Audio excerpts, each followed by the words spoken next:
So, in this lecture, we're going to be talking about how you can get verified on Instagram and why you'd actually want to get verified. So, for those of you who don't know, the verified badge is a blue check or a blue tick that appears beside your Instagram account name. So, you can see here as an example of Nike with their blue check mark. And then, of course, Air VaporMax is not Nike's official account, so they don't have it. And basically, the badge exists to confirm that an account is the authentic presence, and it helps identify basically Nike from anybody else out there in the world who can create a lookalike Nike account. So it's based for businesses and celebrities in order to make sure that people looking for them can find them and not get confused with everybody else's version of their account, such as this Air VaporMax. Now, before we understand why people want to get verified, in reality, like this is why Instagram verify accounts, but people actually want to get verified because being verified on Instagram means you're going to increase your conversion rate on everything you do. You'll have more likes, you'll have more engagement, you'll have more followers, you'll have more purchases because you have this blue check mark, which is just Instagram's stamp of approval. So if you can get this check mark, which I'm going to show you how to get it if you are eligible to get it,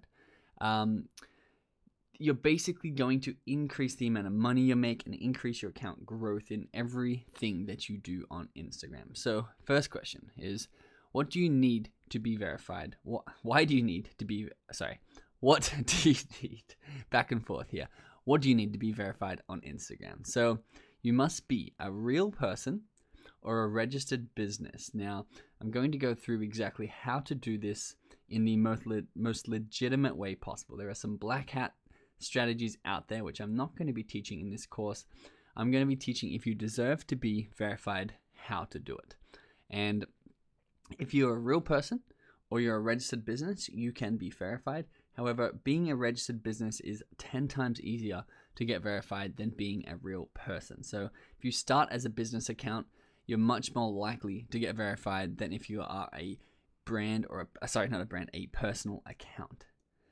The account needs to have a unique presence of the person or business. So it must be your one account, and then you must make sure you've completed your bio and have your photos and posts, have them all be real and genuine, and your photos and your posts. So don't be posting other people's content on your page if you're not yet verified, because they need to make sure that this is your genuine content that you're posting on your account. Now, this is the hardest criteria to fulfill. Those first three criteria are really easy for you to smash through and have an Instagram account profile there for you.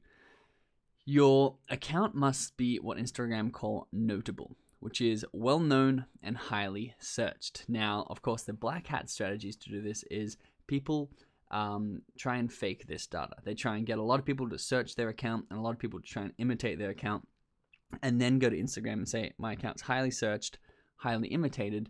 Please verify me so I can show my audience which one the real me is. And this does work. So if you did want to do it the black hat way, I don't recommend it. I can't officially recommend it, but it does work. But if you're already notable, so whether you are a registered brand with quite a bit of customers, or whether you are a celebrity or a athlete or some form of notable person, you can go onto Instagram, open your profile page, click on the menu, then the settings, then account, and then click request verification. All you have to do is you have to fill out the required information that they ask from you, attach an ID so they can verify that that's you, and then click submit, and that's it. Within 2 days, you'll be verified. Now, this is if you already deserve to be verified, if you're already a notable figure. If you're not, the process includes becoming notable first. And that's very much easy to do if you're a business. You just need to make sure you either have a trademark or your domain name that match up to your account, and you can use that. But once again, you have to be highly searched on Instagram. So remember, I keep saying these black hat strategies because if they reject your offer to be verified, you then need to go and make sure that you're getting more searches. So you may just come back in 3 months after you apply the other strategies in this course and say, look, now I'm a bigger business and now I'm highly searched. Please verify me now. Or you may go and use those black hat strategies, which I'm not going to teach.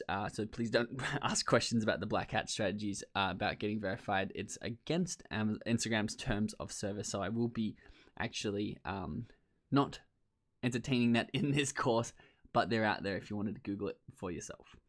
Little wink wink there for you. Now, Instagram will alert you once they review your request. And remember, submitting the verification request does not guarantee you'll be verified, but it guarantees that they'll tell you why you weren't verified if you weren't. Now, if you are struggling with this and you can't get verified, instead of getting the verified badge straight out of the gate, wait a few months.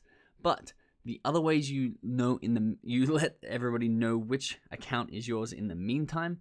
You can link your Instagram account to your official website or blog page, YouTube or other Twitter or Facebook or other social media pages, so that they can click through and see that it is actually you and not an imitator. But a lot of you are not going to have this problem. A lot of you are just going to want to be verified to increase your conversion rate and your social status in the Instagram world, which works really, really well. So do make sure that you go through that process and submit a verification request. And even if they do say no to that, that's totally fine, as long as they tell you why and you can work on that reason.